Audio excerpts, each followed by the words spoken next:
Hi, this is Adam Carroll from Justice for All.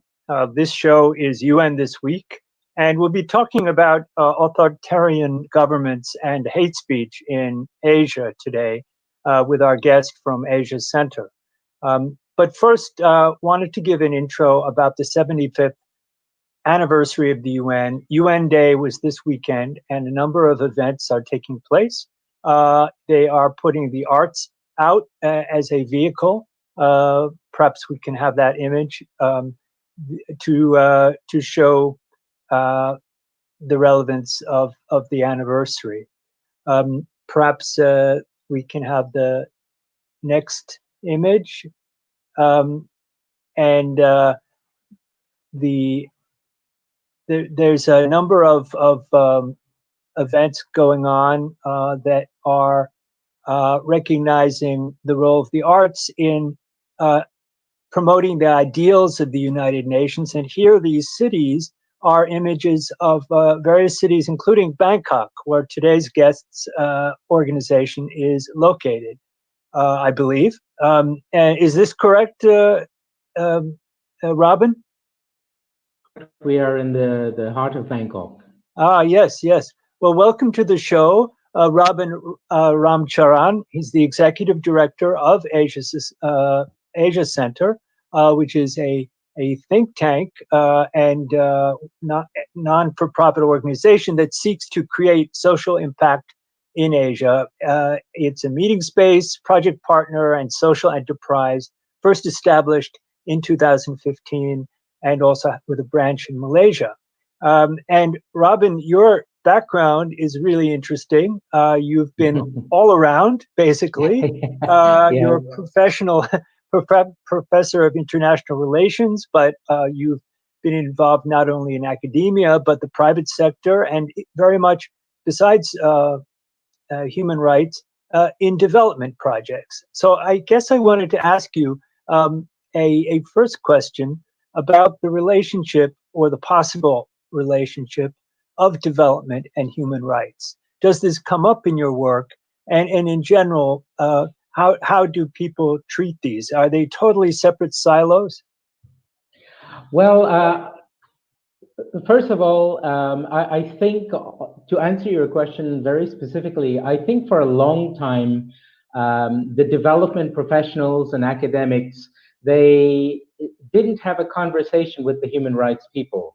But I would say in the last 20, 25 years or so, that conversation is being had more and more. The relationship between the two is much more discussed and debated. Secondly, I think the human rights community has been advancing since the early 70s, this idea of the right to development, and arguing that it's inherent to the whole human rights project. Without development, how can you have freedom? This is Amartya Sen, going back to Amartya Sen's book, for example. So there is a very serious conversation today. And in my own work, I used to work in the World Intellectual Property Organization. And, I think we are all aware of the advent, when the WTO was formally created in 94. The members adopted something called the Trade-Related Aspects Agreement on Trade-Related Aspects of Intellectual Property. So developing countries at that time started to try to catch up. And one of the dimensions to all of this that was added, especially in the context of the WIPO, was development. There was a development agenda, which basically says developing countries need to have some leeway. We cannot do everything all at once. First of all, what is this intellectual property? Is it good for us? And how shall we implement it? Now, I mentioned that because to bring it back to human rights and development specifically, human rights also became a big topic in the cooperation for development sector of the WIPO. What are the human rights dimensions of patenting or trademark law or and so on? What are the rights of indigenous peoples, and how do they relate to this tool of innovation, which is great for development, but at the same time, how do you protect indigenous people's rights in that context? So I would say across the board, there is a more serious conversation between human rights professionals and development professionals. I'm glad it's not simply conflict, that there's actually conversation. It reminds me, since we're all in the midst of the COVID-19 pandemic, that your center is hosting various discussions on COVID-19, including one I think that's coming up on COVID, is it vaccine nationalism? Is that the right term? Yes, yes, correct. In January, we have an annual event called the Benedict Anderson Memorial Seminar. And for those who may not know Benedict Anderson, he was a famous anthropologist who passed away a few years back.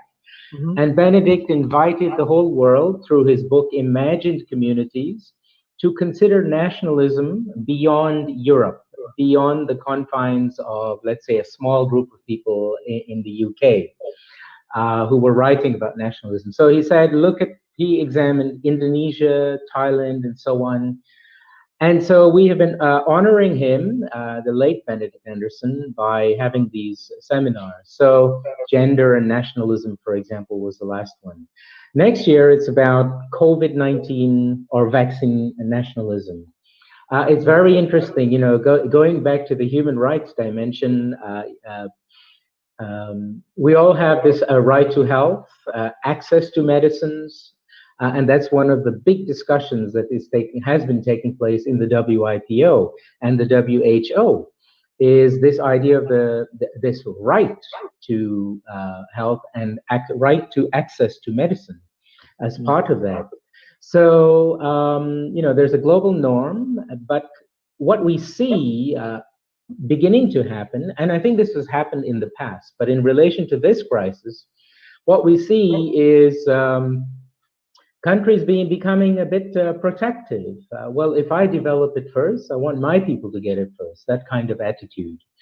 Some countries have even tried to acquire it, let's say, quietly, for their own populations, buying off stocks, for example. At least that idea has been mooted in the press. So it's very interesting. During the last SARS crisis, the previous SARS crisis, Indonesia, I believe, for example, was involved in the search for solutions. And as they engaged in research, I have read some articles, and so your audience and colleagues can look this up. But in the course of teaching on this, I came across academic works which pointed to the fact that it's not only Indonesia, but this kind of nationalism was present. And so Indonesia was reluctant to share some of its research data because they feared that others will take it and claim the benefit, claim victory, if you will. And that is very much going on now between countries. That's a shame. I think the United States is also doing the same thing right now with the vaccine, buying up stocks at least. But it's interesting that this kind of nationalism has come up before, and I wonder what the alternative is, really. I mean, what role could the UN or the international community play in ensuring a more level playing field? Oh, I think that we already have a mechanism, however imperfect it is. And for the most part, my impression, I'm not an expert on the WHO, the World Health Organization, but we do have a multilateral system, a process. Of course, it's highly imperfect. The UN is only as good as its member states will allow it to be. And so we need to improve the WHO, make its processes, standards better. If you have countries holding back information which they are supposed to provide on crises, as part of their agreement with the rest of the countries through the WHO. If you're withholding, that's not a failure of the architecture. That's a failure of the individual responsibility of the particular country. So I think we do have systems which need to be improved. But unfortunately, what I see is a serious lack of political will to get that done. This coming back to nationalism, a kind of archaic nationalism is still present. And I think we have to go beyond that, because if you will allow me, it is somewhat irrational in today's world to think that you can solve these problems on your own. It's just not credible. So you need to improve the systems. My colleagues in Geneva, working in various organizations, especially the Swiss have promoted, for example, the idea of multi-stakeholder networks across organizations. This is an old idea, but maybe taking root and being implemented, so that these organizations themselves are not stuck in their own silos. And so on. Yeah. Well, I mean, that reminds me also that you guys are based in Bangkok, and we hear in the news that there are protests, quite passionate protests going on. And this is coming on the heels of COVID-19, which I think for a long time barely touched Thailand. It was amazing. We were all looking to you for your secret, but I think that is beginning to change. And of course, there's also, besides that pressure, the threat of infection, there's outrage at the government. Is there one cause for this outrage? Is it archaic nationalism that is arising, or that people are against? What is really going on, do you think? Well, I think in Thailand there are a number of things. So with regard to the COVID situation, many people followed the guidelines. They understood why you needed to have a emergency, not decree, but emergency law for health reasons. They understood why your basic rights in that context had to be limited. And by and large, just anecdotally walking around, living in Bangkok, you could see that people took personal responsibility, and they had a sense of community, and they would follow, the wearing of the masks and so on, social distancing. So that's one thing. At the same time, people were conscious, as the crisis progressed, that there was a perception, and maybe strong feeling more than perception, that the authorities were taking advantage of the crisis in order to extend the decree, not the decree, sorry, the national emergency. And so that's been extended quite a few times. One of the additional concerns is, okay, we cannot, certain rights are restricted, such as right to free assembly, large gatherings, and so on. But why should you limit my right to criticism of your handling of this pandemic? And so the COVID-19 laws in Thailand and across the region, you could look at Cambodia, Myanmar, and so on, they provide for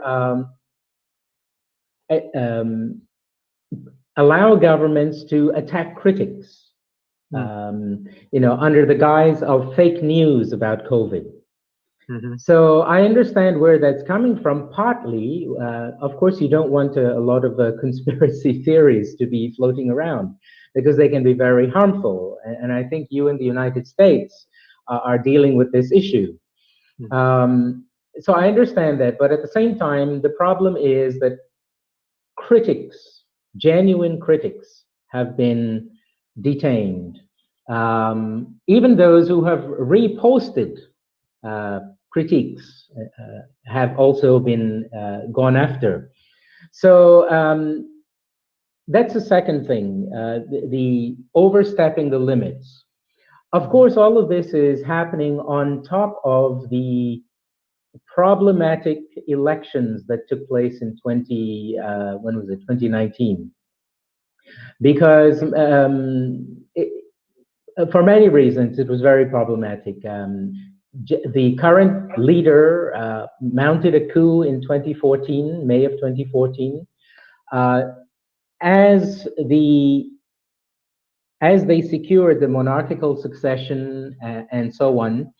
They basically drafted, quote unquote, drafted a new constitution, which basically brought in a system which allows for multiple parties to, I'm trying to simplify it, multiple parties to emerge. And so the party that was affiliated with the coup leader, General Prayut, that party got the plurality, and they also, I have to be careful with my words, but they also made sure that other parties joined them. And the one party which the young people of this country identified with strongly is called the Future Forward Party. And unfortunately, for the government, they won about 16 to 17% within the space of 1 year, which is phenomenal for a new party created 1 year before. And what was their platform? Reform of monarchy, reform of civil military relations, among other things, and offering a very progressive, maybe perhaps social democratic vision for Thailand. And of course, as we know, that the army and the monarchy and so on have had a very close relationship. And so conservative forces have seen this as a threat. Young people, just when COVID hit, just before, young people started to protest again. I teach here in Bangkok. I've been doing this for the last 10 years or so.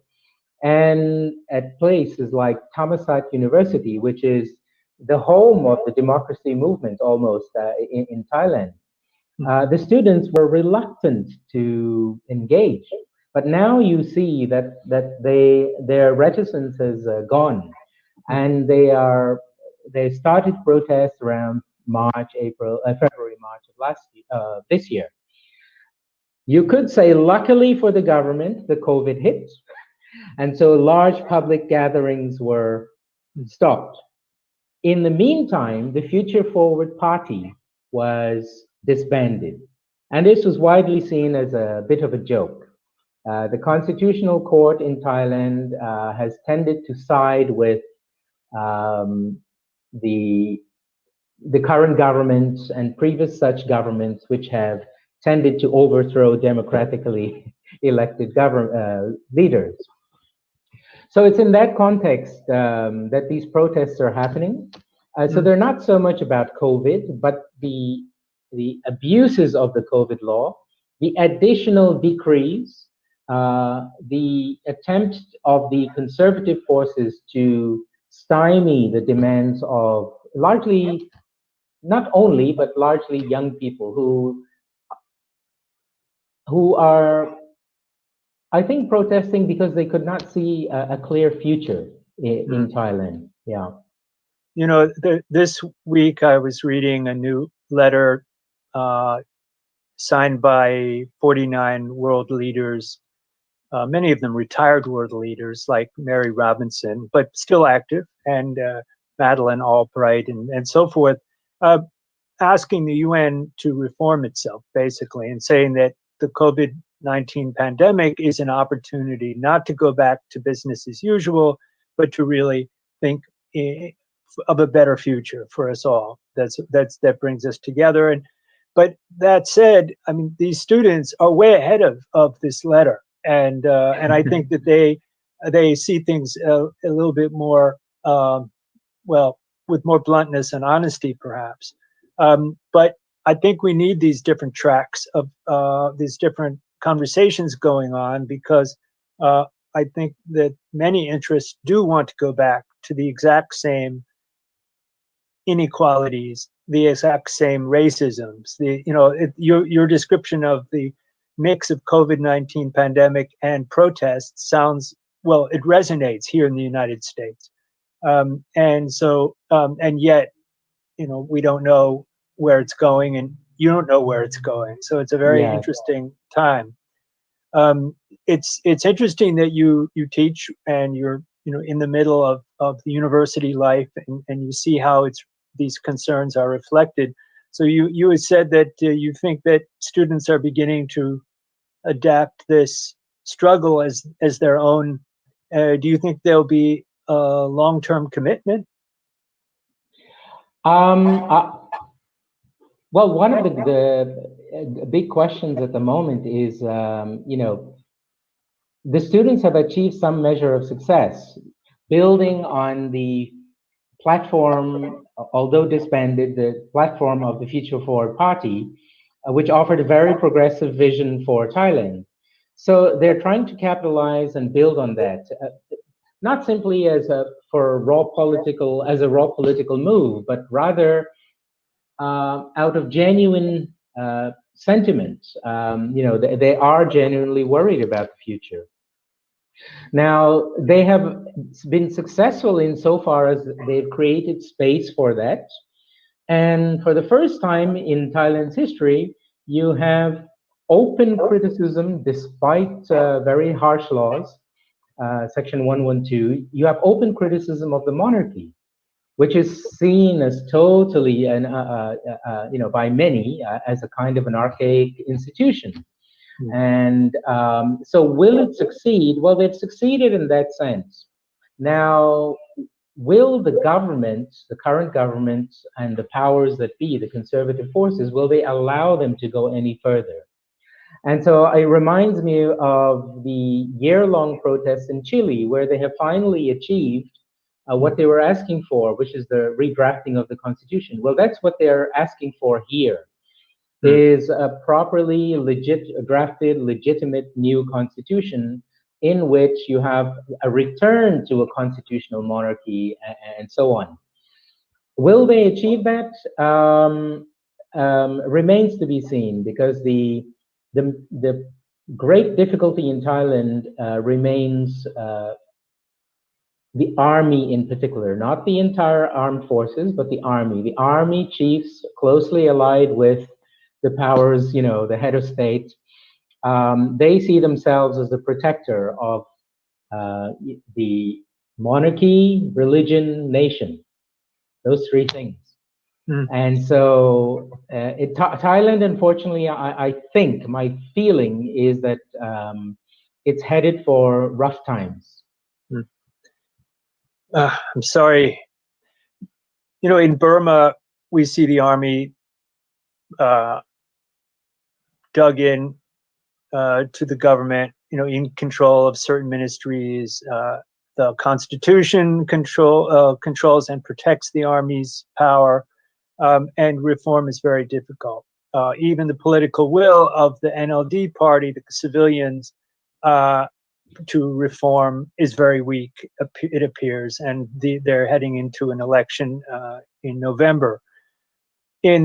I guess authoritarianism comes in many flavors, but it's very common in Asia. I mean, you have Duterte in his brand of authoritarianism in Philippines. You've got a whole range of authoritarians, some of whom are sitting pretty and feeling comfortable, and others maybe not so much. So as far as hate speech and disinformation, because I think that you recently had an event, which we'll talk about, that focuses on these things. Do the authoritarian governments of Asia, from India to China to Malaysia and beyond, do they promote disinformation actively?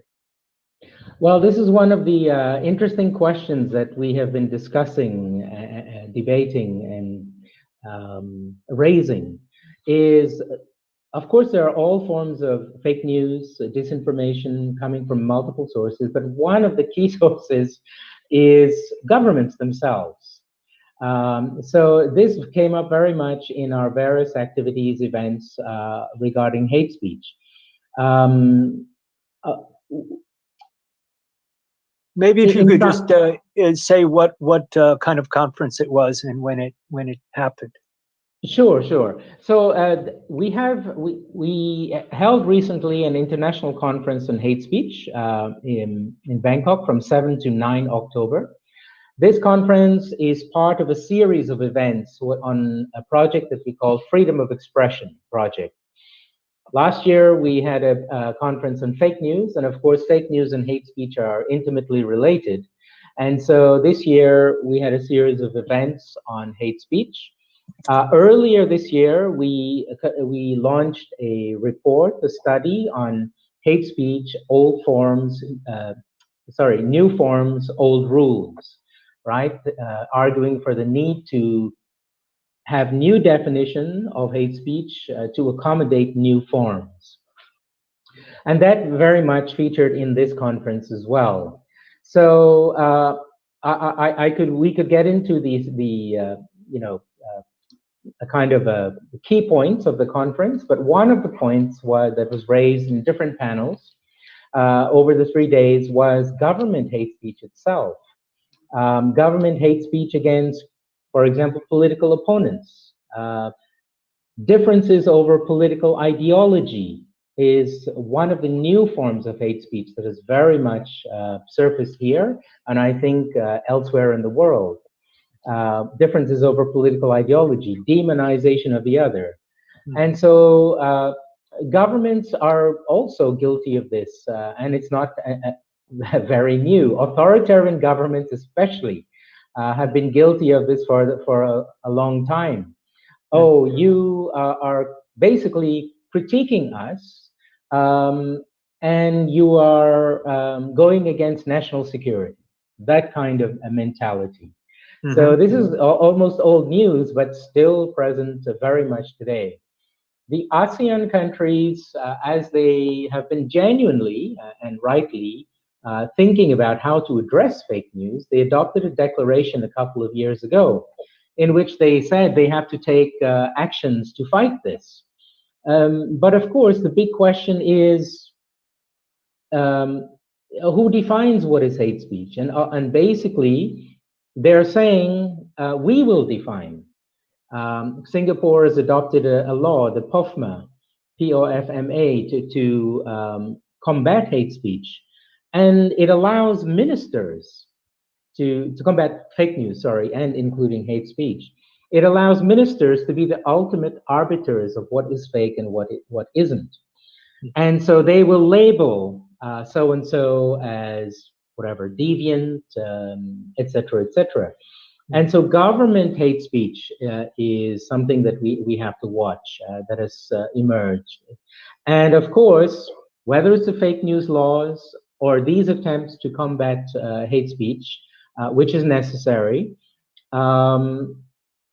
we do have to hold them to account in the current environment. There is undoubtedly, there has been a regression in democracy and rights and the rule of law in this region. And in addition to the older laws that were there previously, Internal Security Act, cyber laws, blasphemy laws, well, you suddenly have fake news laws, hate speech, anti-hate speech measures, which put together, basically, it's a new layer to stymieing, suppressing freedom of expression. It sounds very concerning. I was reading the website, and I understand that it was quite an extensive conference. I was able to attend one part of it virtually, but you also had some in-person, socially distanced meetings. 47 speakers, about half female. You had some good facts and figures. It sounds like quite a useful conference. We can speak a bit about what may come out of the conference right after we have a break for station identification. This is Adam Carroll with Justice for All, and this is UN This Week.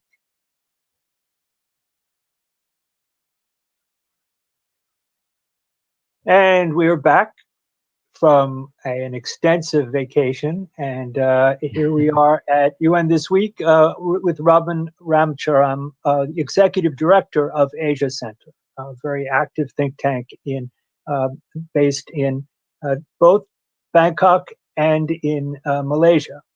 Yes, in Johor Bahru, Malaysia. Yeah. Do you find you all are fairly free to operate in both of those locations, or is it tricky? Do you get in trouble? Oh, of course, like everywhere, you have to be mindful of the sensitivities and know how to navigate those sensitivities.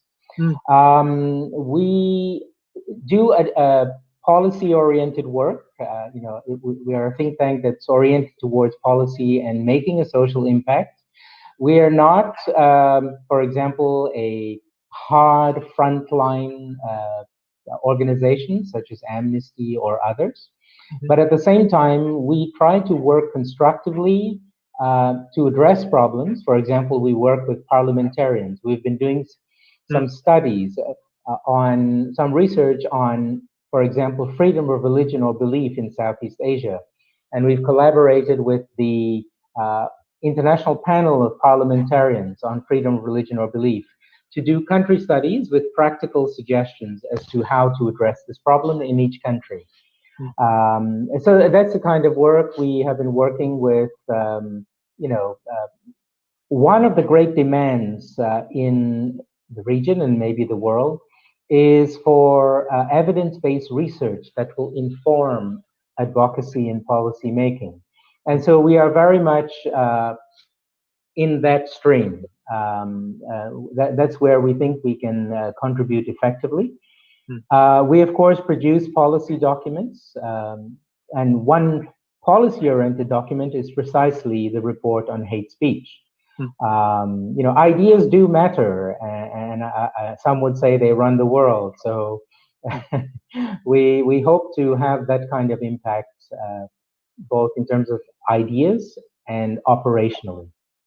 We've posted some links to the recent conference, and also to the YouTube channel that has a number of really interesting conversations, an exchange of ideas that we hope will run the world if they're honest and constructive.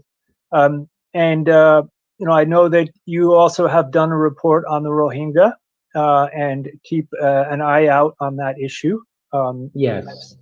And I don't know if you also work in either India or China. Those are huge countries with many issues, human rights concerns. And I was wondering if your center gets involved with any of those. Well, as you said, we have been engaged with regard to the plight of the Rohingya people, which is really one of humanity's worst tragedies. It's really, I don't know what the word is, other than this pathetic word of it's just terrible, surprising that the world has not been able to do anything, hasn't lived up to its own ideals, right? Responsibility to protect. So we have been engaged. We have been doing some work, for example, on the health of the Rohingya people, refugees in places like Malaysia. So we did a study on their health situation, for example. I was in Dhaka a few years back at a meeting where the Bangladeshi government was really grappling with this, how to handle this situation. And that is still an ongoing conversation. Of course, we know in Rakhine the basically civil war that's going on, and the great question is, how do you resolve all of this in a way that makes the Rohingya people and other people in the state, in the area, feel safe and welcome. And it's, one imagines that a key to this answer is some form of federalism, of the decentralized federalism. And so Rakhine State, how it seems to me that how the authorities and the international community together handle a resolution of the Rakhine State issue is very key to Burma's own future. And Yeah. it is an extreme example of the same dynamics, but to lesser degrees of severity, in other parts of Southeast Asia. Take Thailand. How do you handle the problems in the South, for example? Where, by the way, sorry, to cut you off, where, by the way, problems of hate speech are also present. Research by local Bangkok-based researchers on hate speech in the South have shown a spike, especially during the COVID times. So online, actually, a lot of online hate vis-a-vis the southern insurgency, of course, with the majority Muslim population. Yeah, I mean, there's certainly a lot of Islamophobia, but xenophobia in general on social media, and it's hard to know to what extent this is run by bots. But there seem to be a lot of real people that are stirred up and quite angry here in the United States as well. The hate speech, in Malaysia against the Rohingya who have found safe haven there as refugees, or quote unquote refugees. They're not recognized, but they, until recently, those Rohingya felt relatively included in Malaysian society, but now that has changed, and I know some Rohingya leaders who are really very frightened and have been, their what's the word? Their home address has been published. People send them hate mail and death threats and threaten their children. The whole thing. So doxing, I think it's called.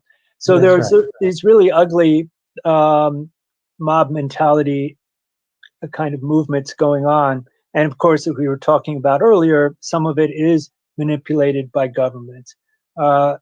So this whole trend that we're talking about, what is something that we can do about it? I don't want you to give away all the secrets of your upcoming report, but some, whether it's media literacy, whether it's controls on incitement, what sort of ideas?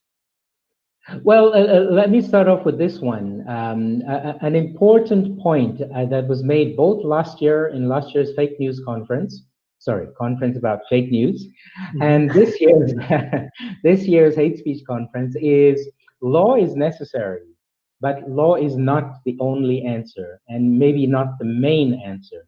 You need a range of policies across a number of areas. Language, government institutions, integration, religious practices, and so on. You need policies. You actually probably need some kind of national policy, whether it's on fake news or fake news and hate speech and so on. A national policy framework with guidelines and maybe even soft rules, if I might put it that way, soft guidelines that people can follow and practice.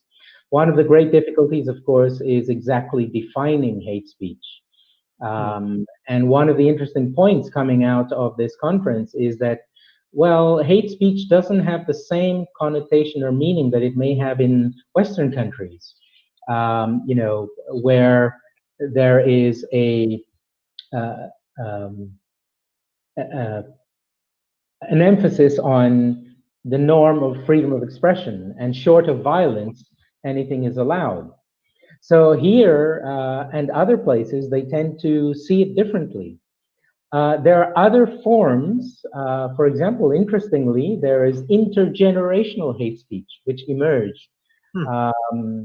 The youth attacking the older people and the older people attacking the youth Hmm. here in Thailand, and using specific terms, which Hmm. are there. It's very difficult for the researchers who were talking about this to even say the terms from fear of offending people. So a law is not the only answer. It's very important. Related to that, I think policies in particular and the laws have to address the sources of the problem. And so discussions of hate speech tended in the past, rightly so, tended to focus on race, religion, gender, and so on. But the newer forms, going back to what you were just saying, in your question, the newer forms include hate speech against migrant workers, Hmm. against migrants in general, refugees, minorities. Secondly, against different political ideologies. Um, uh, and